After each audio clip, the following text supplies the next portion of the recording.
ఓం సాయిరామ్ అండి. ఈరోజు ఎక్కిరాల భరద్వాజ మాస్టర్ గారు పెళ్లి రోజు సందర్భంగా మామిళ్ళపల్లి ఆదినారాయణమూర్తి గారు చిన్న రచన మాస్టర్ గారి గురించి వారి మాటలు నా నోటి ద్వారా వినిపిస్తున్నాను. నా పేరు మామిళ్ళపల్లి బసవరాజు. ఓం సాయినాథాయ నమః. శ్రీ ఎక్కిరాల భరద్వాజ గారి పేరు వినని సాయి భక్తులు అరుదు. తెలుగునాట సాయి భక్తి బీజాలు నాటిన మహనీయులు కొందరున్నారు. వారిలో భరద్వాజ మాస్టర్ గారు ముఖ్యులు. భరద్వాజ మాస్టర్ గురించి వారి శిష్యులు కొన్ని గ్రంథాలు వెలువరించారు. మాస్టారు తాము సన్యసించి ఆధ్యాత్మిక మార్గంలో పోవాలని గట్టి పట్టుదల కలవారు. మరి గృహస్థి ఎలా అయ్యారు వివరించడమే ఈ వ్యాసం ఉద్దేశం. భరద్వాజ మాస్టర్ గారు శ్రీ ఎక్కిరాల అనంతాచార్య శ్రీమతి బుచ్చి వెంకటలక్ష్మి దంపతుల 3వ సంతానం. వీరి పెద్ద అన్నగారు ఎక్కిరాల కృష్ణమాచార్య గారు, ప్రసిద్ధ చెందిన ఆధ్యాత్మికవేత్త. వీరు తమిళనాడు కుంభకోణంకి చెందిన సివివి గారి యోగాన్ని ప్రపంచవ్యాప్తంగా ప్రచారం చేసినారు. మరొక అన్నగారు శ్రీ వేదవ్యాస గారు కూడా గొప్ప ఆధ్యాత్మికవేత్త మరియు ఐఏఎస్ అధికారి. వీరందరికీ ఆధ్యాత్మిక వారసత్వం తండ్రి గారి నుండి వచ్చింది. మాస్టర్ గారు గొప్ప పట్టుదల గల మనిషి. ఒకసారి మాట వరుసకు తన అన్నగారు వేదవ్యాస గారితో పట్టుదల వచ్చి 3 నెలల పరిశ్రమతో ఐఏఎస్ పరీక్షలో ఉత్తీర్ణులయ్యారు. కానీ తన ప్రవృత్తికి ఆ ఉద్యోగం కుదరదని వదిలివేశారు. ఆయన అధ్యాపక వృత్తినే నమ్ముకుని ఉన్నారు. భరద్వాజ మాస్టర్ గారి జీవితంలో గొప్ప మలుపు షిరిడీ సందర్శనం. అది 1963వ సంవత్సరం. తన చిన్న అన్నగారు శ్రీ వేదవ్యాస గారితో షిరిడీకి కాకతాళీయంగా వెళ్లారు. ఒక ఉదయం కాఫీ హోటల్కి వెళుతూ సమాధి మందిరంలో బాబావారి దర్శనానికి వెళ్లారు. అంతే, ఆయనలో గొప్ప మార్పు వచ్చింది. అయితే ఆయన తండ్రి గారికి మాస్టర్ గారి గురించి చింత ఉండేది. మాస్టర్ గారు సన్యాసాశ్రమం స్వీకరిస్తారేమోనని.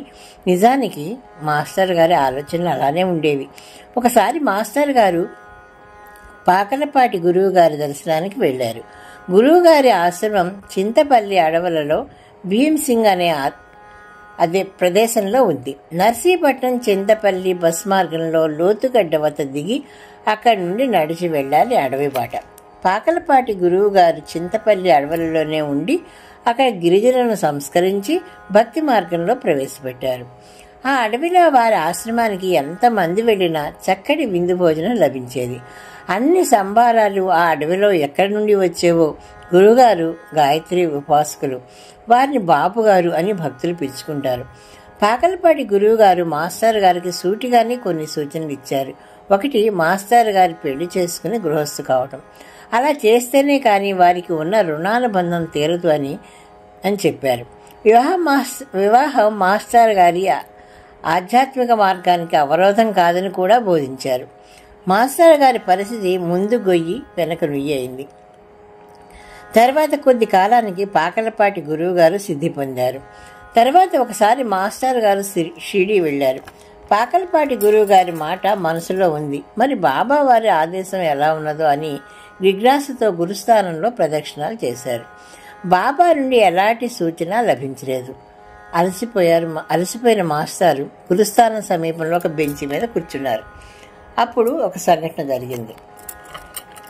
ఒక వ్యక్తి మాస్టర్ గారిని సమీపించి తనను కలకత్తాకు చెందిన రాయిగా పరిచయం చేసుకుని, మీకోసం ఒక పెద్ద ఆయన భక్త నివాసులో ఎదురు చూస్తున్నారు అని మాస్టర్ గారిని భక్త నివాసుకు తీసుకువెళ్ళాడు. ఇది ప్రస్తుతం యాత్రికుల వస్తీ భక్త నివాస్ కాదు. అక్కడ పాకలపాటి గురువు గారిని పోలిన వ్యక్తి ఉన్నారు. తన పేరు పురాన్ దలాయి అని పరిచయం చేసుకున్నారు. తనది బొంబాయిలో పాల వ్యాపారం అని చెప్పారు. అచ్చం బాబుగారి రాగానే ఉన్నారు. కొంచెం రంగు తక్కువ. ఆయన నాకు ధ్యానంలో సాయి వాణిని వినపడింది. నా భక్తుడు ఒకడు ఒక ప్రశ్నకు సమాధానం కోసం ప్రదక్షిణాలు చేస్తున్నాడు. అతనికి సమాధానం చెప్పమని నాకు ఆదేశించారు అని అన్నారు. అతను ఇంతమందిలో గుర్తుపట్టడం ఎలాగా అని అడిగినప్పుడు, ఇప్పుడు 5 నిమిషాల్లో ఇచ్చడికి ఎవరు వస్తారో అతనికే సలహా ఇవ్వాలి అని చెప్పారు. 5 నిమిషాల్లో నీవు ఇచ్చడికి వచ్చావు, నీకు కబురు పంపి ఈ గదికి వచ్చాను అన్నారు. దానికి భరద్వాజర్ గారు, ఆ విషయం నాకు బాబాకు మధ్యన ఉన్న రహస్యం, మీకు వచ్చిన సందేశం ఏమిటో చెప్పండి, నా ప్రశ్నకు సరిపోతే స్వీకరిస్తాను అన్నారు. దానికి పురాన్ దలాయి గారు నవ్వి, నీవు వివాహం విషయంలో బాబాగారి నిర్ణయం కావాలని ప్రార్థించావట. నీవు తప్పక వివాహం చేసుకోవాలి అని వారి సందేశం. వివాహం వల్ల నీ ఆధ్యాత్మిక జీవితం దెబ్బతినదు. తరువాత దంపతులిద్దరూ వచ్చి సాయిని సేవించాలి అని అన్నారు. ఇక సందేహానికి తావేమున్నది? వధువు అలివేలు మంగమ్మ గారు. ఆమె జిల్లలమూడి అమ్మవారి ఆశ్రమంలో ఉండేవారు. వీరిని సూచించింది కూడా పాకలపాటి గురువుగారే. వారు ఎలా తెలుసుకున్నారో ఇంకొక విశేషం, మాస్టర్ గారు తమ ఆధ్యాత్మిక ప్రయాణం జిల్లలమూడి అమ్మవారి నుండే దాదాపుగా ప్రారంభమైందని చెప్పవచ్చు. మరి అలివేలు మంగమ్మ గారికి కూడా సూచన లభించాలి కదా. వారికి కూడా స్వప్న దర్శనం అయింది. బాబా వారి నుండి స్పష్టమైన సూచనే వచ్చింది. వారికి స్వప్నంలో ఏ మందిరం కనిపించిందో అక్కడే వారి వివాహం జరగటం మరొక విశేషం. మాస్టర్ గారికి అలివేలు మంగమ్మ గారికి వివాహం జరుపుటకు నిశ్చితార్థం జరిగింది.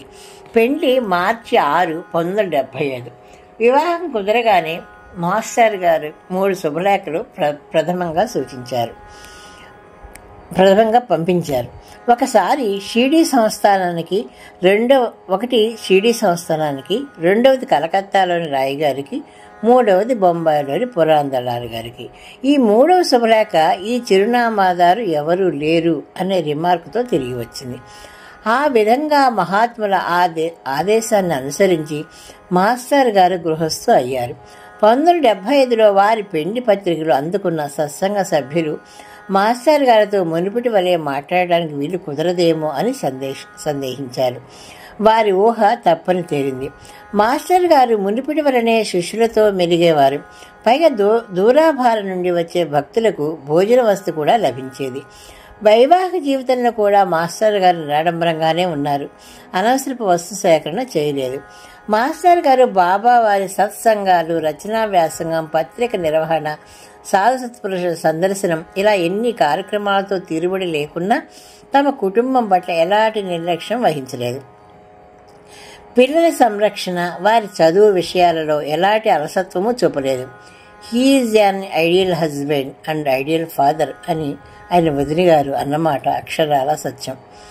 మాస్టర్ గారు 12/4/1989 సిద్ధి పొందారు.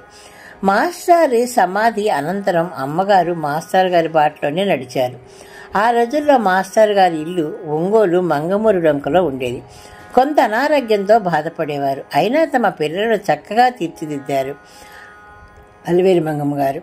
3/6/2021 సిద్ధి పొందారు. వారి సమాధి ఒంగోలు శివారులో మాస్టర్ గారి సమాధికి కొలది దూరంలోనే ఉన్నది. మాస్టర్ గారు సిద్ధి పొందిన 3 దశాబ్దాలు గడిచిన ఆయన శిష్యులు బాబావారి ప్రచార కార్యక్రమం వారి చూపిన బాటలోనే కొనసాగిస్తున్నారు. చిరంజీవులు ద్వారకానాథ్ మరియు వేదవతి ఇరువురు మాస్టర్ గారి సంతానం. తండ్రికి తగిన పిల్లలు ఎంతోమంది వెలుగు చూపిస్తున్నారు. మాస్టర్ గారి పేరు భరద్వాజ, ఆయన గోత్రం భరద్వాజ, ఆయన సాక్షాత్తు భరద్వాజ ఋషి.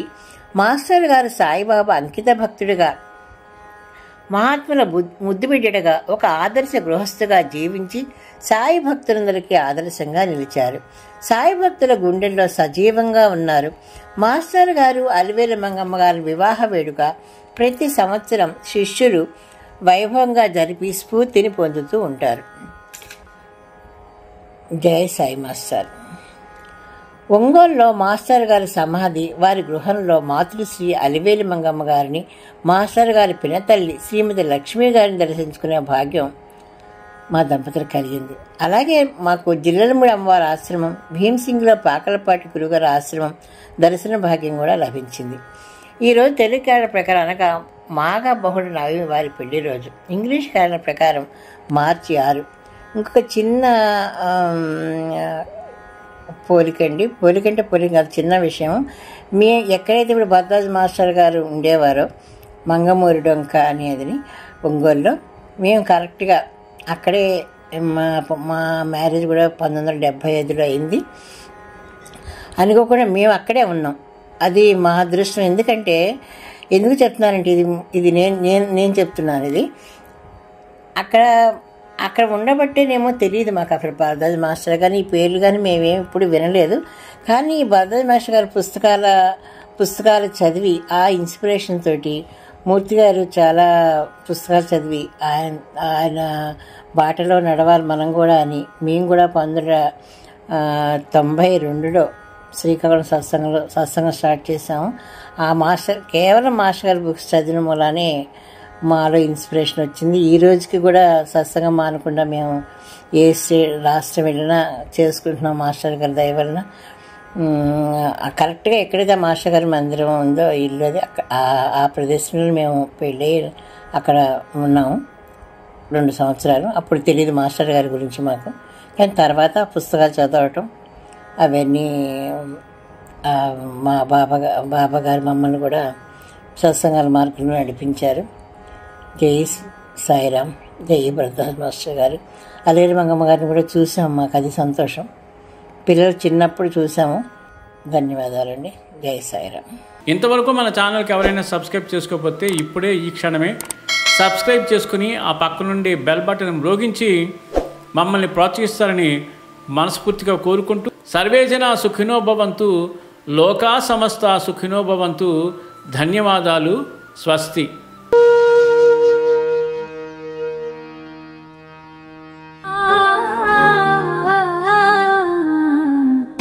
మోహనవా